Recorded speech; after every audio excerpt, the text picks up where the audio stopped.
제가 지난주에 우연히 책 한 권을 통해서 지금까지 했던 목회 사역을 제가 쭉 돌아볼 수 있는 그런 유익한 시간을 가졌습니다. 저는 원래 이렇게 이렇게 목회하면 성공한다 이런 종류의 책들은 제가 잘 읽지 않습니다. 왠지 이제 그런 책들을 자꾸 읽다 보면 땅 교회를 이렇게 따라가려고 하게 되고 또 이렇게 무리한 욕심을 우리 교회의 현실보다는 더 좀 어떤 무리한 어떤 욕심을 갖게 만들기 때문에 되도록이면 이렇게 안 읽으려고 했어요. 근데 이제 저희 교회 예전에 전임 목사님이 놓고 가신 책들 가운데에 그런 몇 권의 책들이 제 서재에 있었습니다. 그럼 어쩌다가 이제 제가 지난 월요일 날 그 중에 한 권을 이제 꺼내 가지고 보게 되었는데 읽다 보니까 또 너무 좋더라고요. 그래서 내친 김에 한 서너 권을 제가 읽었어요. 자, 그러면서 제가 느꼈던 게 뭐였냐면 내가 지난 한 8, 9년 정도 동안 목회하면서 이 부분은 실패했구나. 실패한 목회가 보이는 거예요. 그리고 그나마 좀 잘했다 했던 것은 이건 완전히 하나님의 은혜구나. 제 능력과는 전혀 상관없이 정말 하나님이 하셨구나. 이것을 제가 정말 절실히 깨달으면서 다시 초심을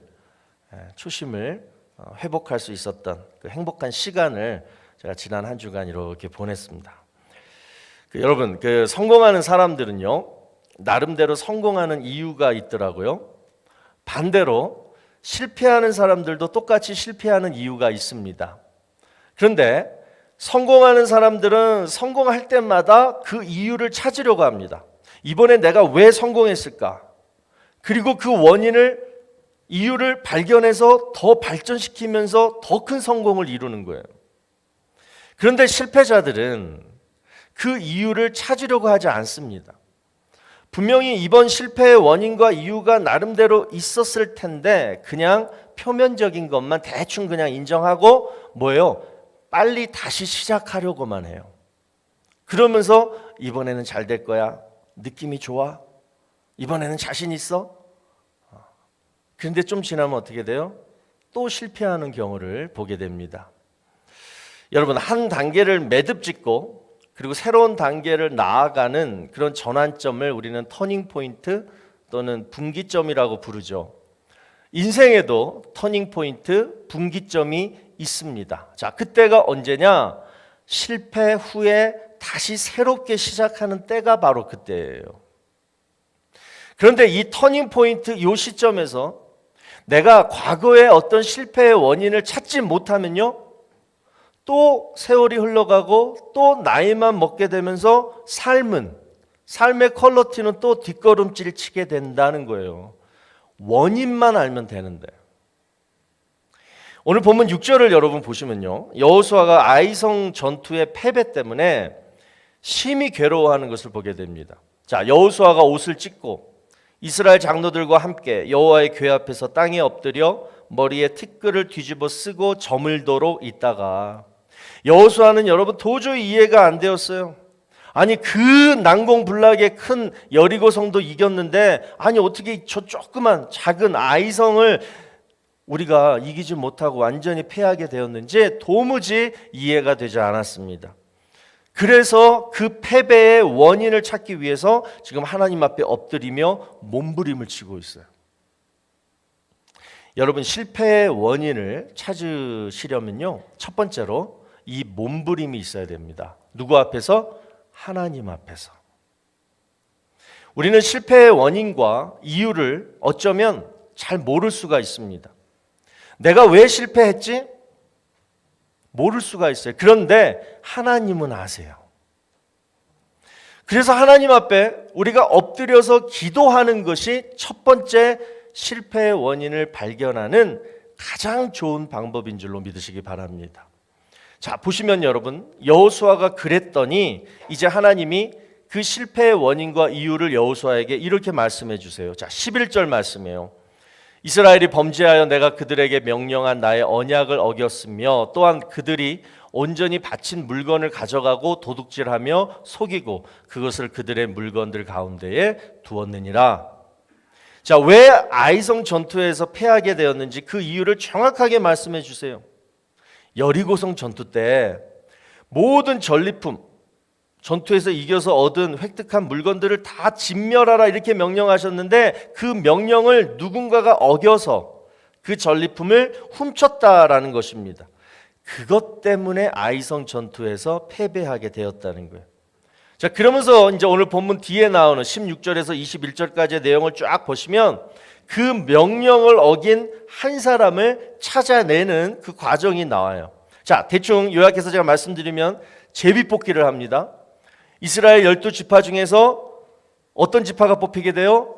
유다 지파가 뽑히게 돼요. 또 그 유다 지파의 많은 족속들 가운데 세라 족속을 찾아냅니다. 그 다음에는 세라 족속 중에서 삽디의 족속이 또 뽑히게 돼요. 그 다음에는 그 삽디의 족속 중에서 갈미의 가족이 뽑히고 갈미의 자녀들 가운데서 마침내 누가? 아간이라는 한 사람이 최종적으로 뽑히게 됩니다. 자, 여러분 보세요.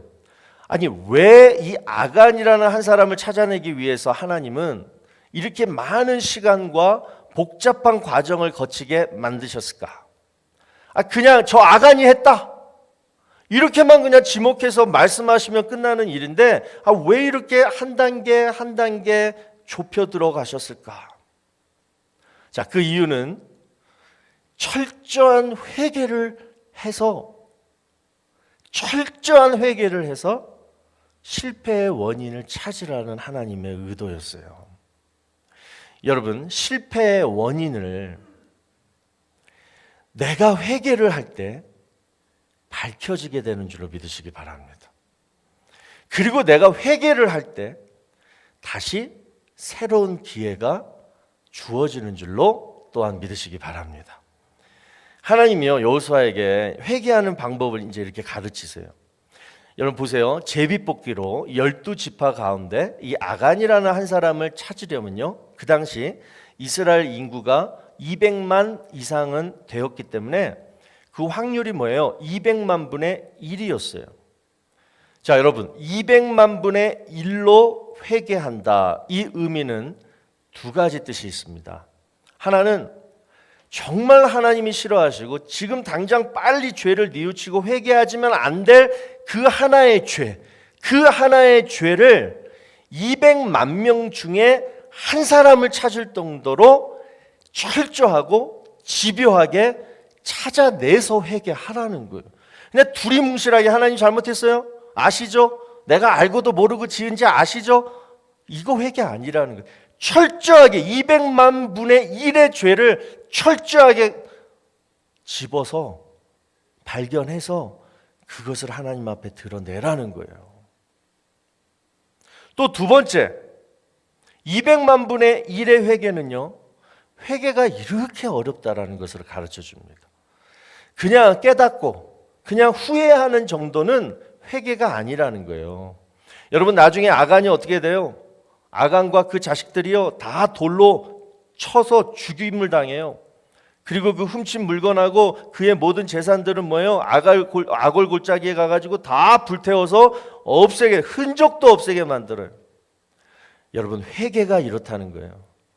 다시는 그 죄를 범하지 않도록 그 지었던 죄가 완전히 지워지고 없어지고, 그리고 완전 나는 그냥 방향을 180도 돌이켜가지고 보지도 않고 다시 새로운 방향으로 나아가는 것, 이게 철저한 회개라는 것입니다.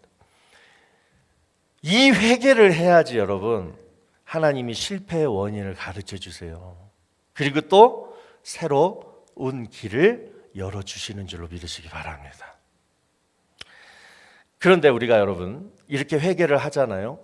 그러면 이제 축복이 찾아와요. 어떤 축복이냐? 더 구체적인 축복은 내 생각, 내 삶의 태도, 내 삶의 자세가 바뀌게 돼요. 그릇이 바뀌게 되는 거예요. 그러니까 하나님이 새로운 축복을 담아 주시는 거예요. 바로 그 그릇에. 자, 어떻게 바뀌는지 보실래요? 먼저 옛날 과거를 해석하는 생각과 자세가 바뀝니다. 내가 이렇게 철저하게 회개하기 전에는 그냥 과거만 생각하면, 내가 실패했던 그 일만 생각하면 막 그냥 원망스럽고 그 사람이 밉고 막 아프고 또 아유 내가 왜 그랬을까 후회되고 막 그냥 고통, 그냥 막 이 가슴이 막 찢어지려고 하는 이런 고통뿐인데요. 근데 이렇게 하나님 앞에 2만 분의 1의 그 철저한 회개를 하고 나면요, 그 다음에 어떻게 되냐면요, 주님 제가 무능했습니다. 주님, 제 삶이 깨끗이 못했습니다. 주님, 제가 자만했습니다. 그런데 주님, 그럼에도 불구하고 그런 저를 하나님이 붙드시고 용서하시고 인도해 주셔서 여기까지 오게 해주신 거 다 하나님의 은혜입니다. 그러니까 과거를 감사로 해석하게 되는 거예요. 또 현재를 대하는 태도가 또 바뀌게 돼요. 지금 상황이 막 힘들고 어렵고 외롭고 지금 이런 상황인데 철저한 회개를 하고 난 후에 지금 내 현재를 딱 보면요, 지금 현재 내 포지션과 모든 상황이 다 뭐예요? 하나님의 섭리로 깨달아지는 거예요.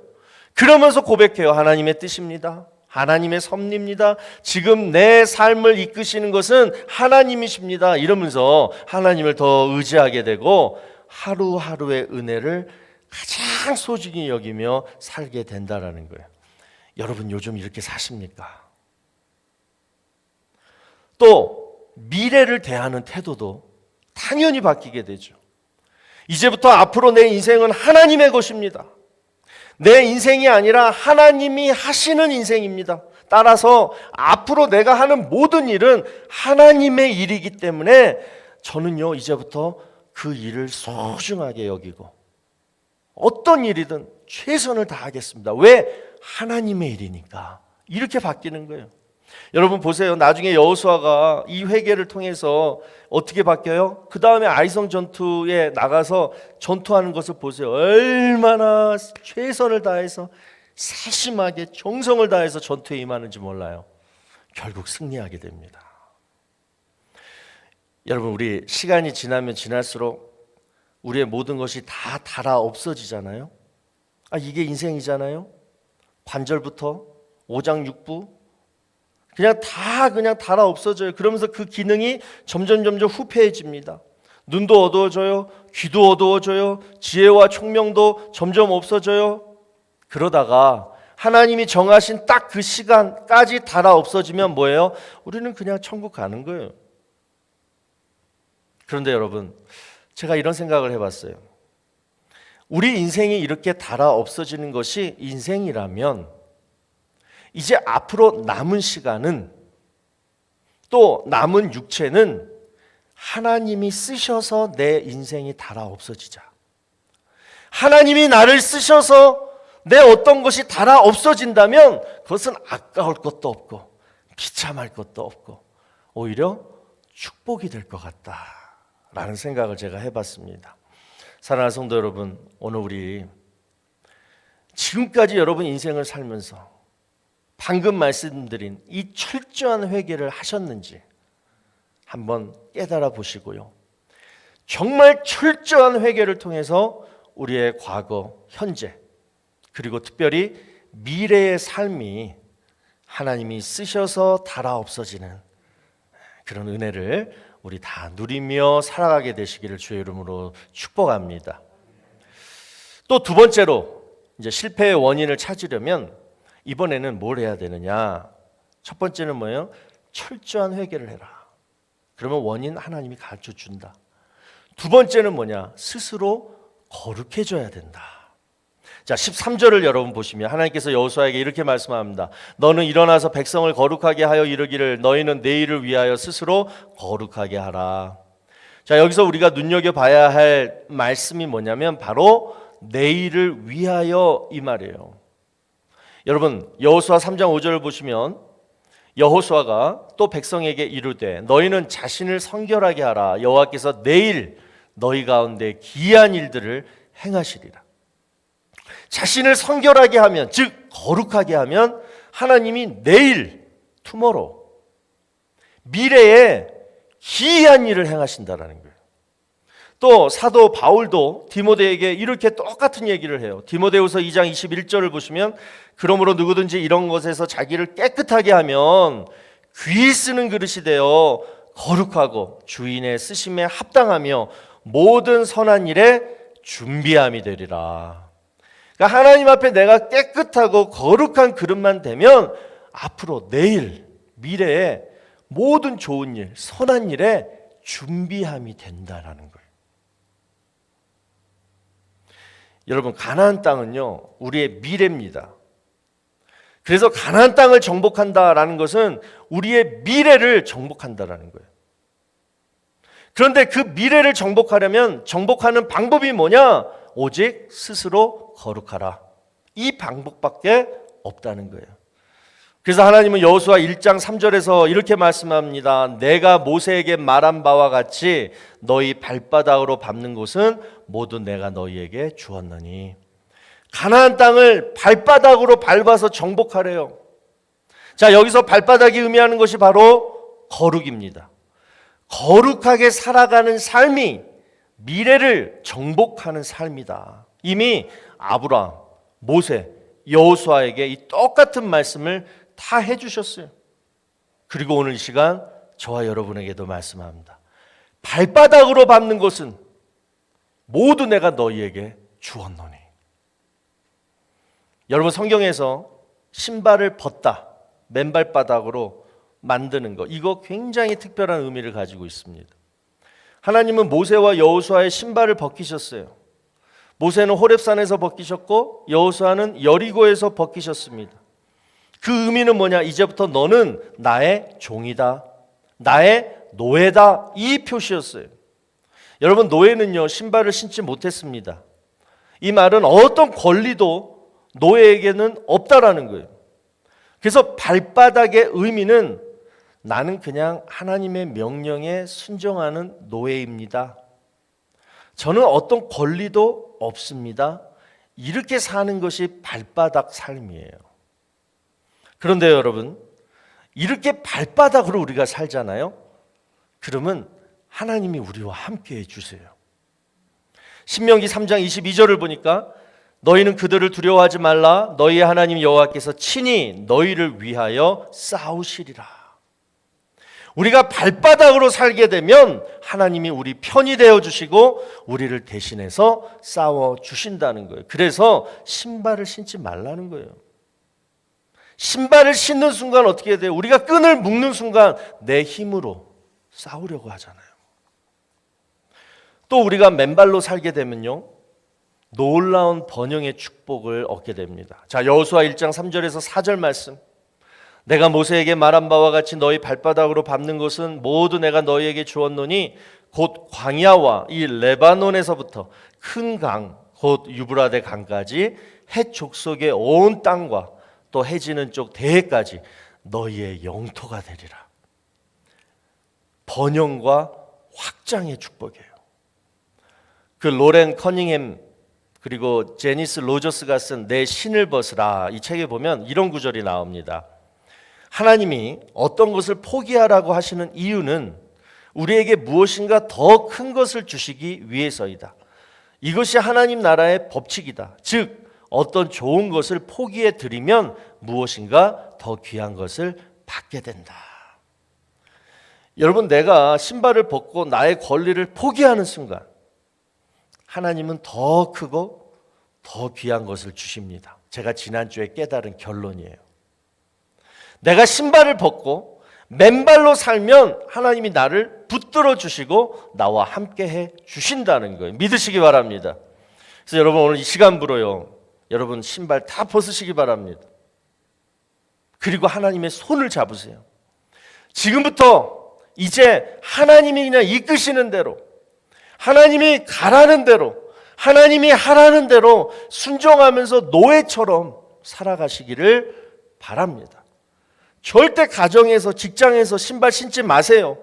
맨발로 그냥 하나님만 따라다니세요. 그러면 그럴 때 여러분이 밟는 곳, 발바닥으로 밟는 것, 하나님이 여러분의 영토로 축복해 주실 줄로 믿습니다. 하나님이 주시는 거예요. 자, 두 번째 스스로 거룩하라. 이 의미는 뭐냐? 영적인 싸움에서 반드시 이겨야 된다는 거예요. 지면 안 된다는 거예요. 여러분, 가나안 땅은 소유하는 게 아니라 정복하는 거예요. 아까 가나안 땅이 우리가 정복할 우리의 미래라고 말씀드렸는데요. 또 하나 가나안 땅의 의미는 뭐냐? 내가 정복해야 될 내 죄성을 말해요. 내 죄성과 싸워서 정복을 해야지 우리는 비로소 가나안 땅, 하나님이 주실 미래의 축복을 진짜 누릴 수가 있게 되는 거예요. 그러면 내 죄성을 정복하는 방법은 뭘까요? 요즘 연예인들이 자신의 사생활을 이렇게 막 공개하는 그런 TV 프로그램들이 인기가 많은데요. 어떤 프로그램을 보니까 어떤 한 연예인이 친구들을 초청했는데 그 친구들이 삼겹살을 마루에서 구워 먹는다고 하니까 비닐 있잖아요. 큰 비닐로 소파를 막 덮더라고요. 그리고 그냥 바닥에 뭐 떨어질까봐 막 그냥 노심초사하는 이제 그런 광경을 제가 봤는데요. 결벽증이라고 하죠. 우리 주변에도 이런 분들이 좀 가끔 있습니다. 뭐 특별한 병은 아니에요. 그냥 그 강박 장애의 한 증세입니다. 근데 증상이 이래요. 뭐만 만지면 빨리 손 씻어야 되는 거예요. 그러니까 손을 몇 번씩 하루에 막 씻어야 되고, 옷이나 또는 바닥, 책상 위에 먼지가 뭐 하나라도 보이면 못 참습니다. 가서 빨리 닦아야 돼요. 또 어디 식당을 가면 뭐예요? 웨이터가 준 거 숟가락, 젓가락, 우리는 그냥 먹잖아요. 그냥 깨끗한 줄 알고. 근데 다 씻어요. 물컵에다 물 막 해가지고 씻고. 또 공중 화장실 절대 이용 못 해요. 꼭 집에만 가야 돼요. 그리고 타인과 신체 접촉 회피해요. 그리고 또 개인 물건 남하고 같이 쉐어하는 거 못 한대요.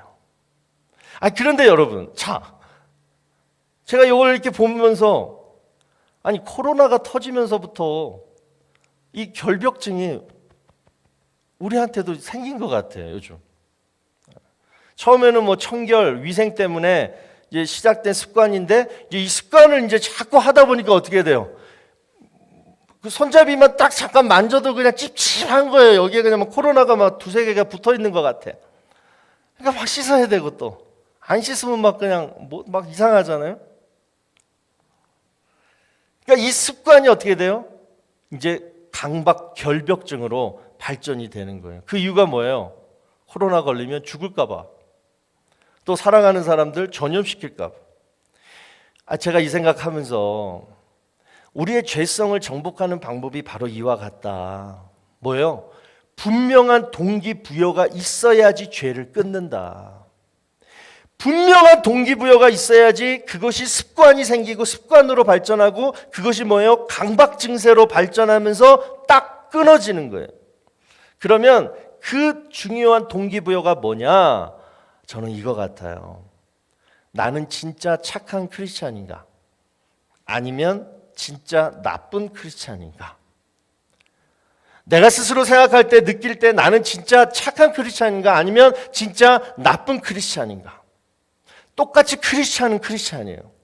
여러분, 크리스찬은요, 하나님의 은혜를 믿어요. 그리고 받아들여요. 그래서 하나님께 구원받은 사람들이 되었어요. 그러니까 예수님이 내 죄를 다 사해 주셨다. 이 소식을 듣고 나에게 주신 은혜로 여기고 그 은혜를 믿어서 구원받은 사람들이 크리스찬들입니다. 그래서 죽으면 다 천국 가요, 크리스찬들은.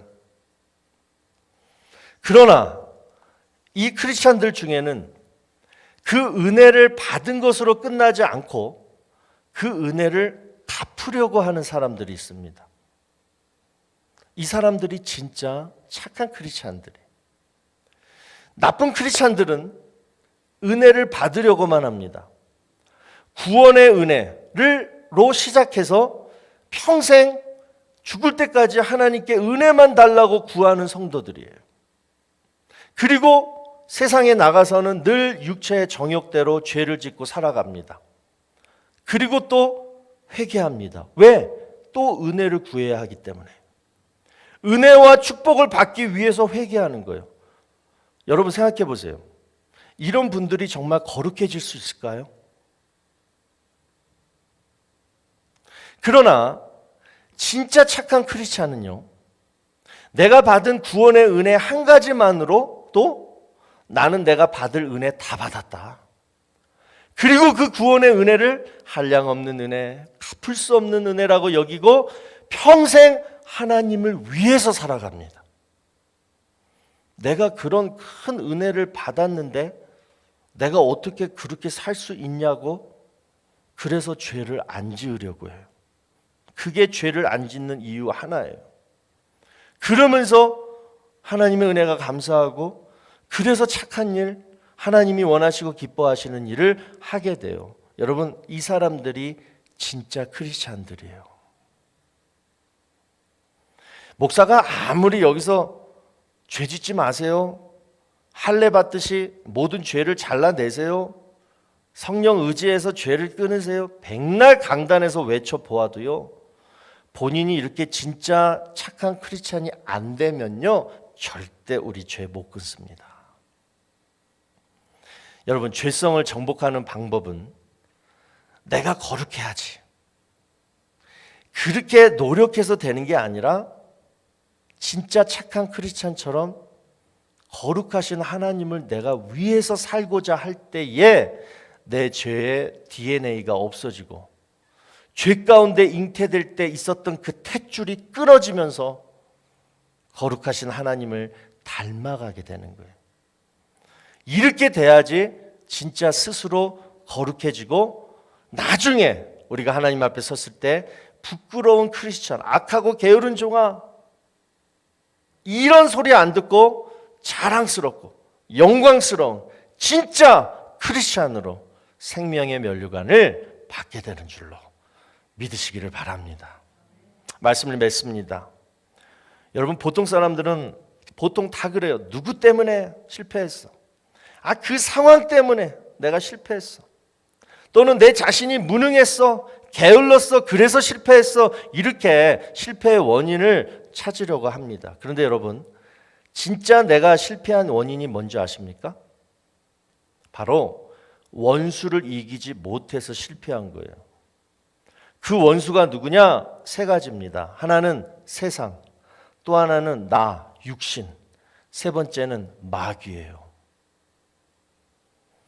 여러분, 우리가 세상, 육신, 마귀를 정복하지 못하면요, 우리는 어쩔 수 없이 그것들로부터 정복당하게 되어 있습니다. 그러면 또 실패하게 되는 거예요. 나를 무능력하게 하고 나를 게으르게 하고 맨날 억울한 일만 당하게 만든 이유는 세상, 육신, 마귀한테 내가 져서 그런 거예요. 그러면 세상을 어떻게 이겨야 되느냐? 그러면 내 육신의 정욕을 어떻게 이겨야 되느냐? 또 마귀는 또 어떻게 이길 수 있느냐? 해답은 오직 하나밖에 없습니다. 나는 못 이기고 오직 하나님이 나를 위해서 이겨주셔야 되는 거예요. 그러려면, 이 하나님의 도움을 받으려면 두 가지입니다. 오늘 말씀이에요. 신발을 벗으시고 하나님의 종이 되셔야 하는 거예요. 하나님이 내 인생의 주인이 진짜 되어 주셔야 되는 거예요. 그래서 신발 벗고 발바닥으로 하나님만 의지하고 하나님 손잡고 따라가는 길밖에 없어요. 그래야지 하나님이 나를 끌고 가시면서 이겨주시는 거예요. 또 두 번째는 뭐냐? 거룩. 거룩이 뭐냐? 진짜 착한 크리스찬이 되는 것.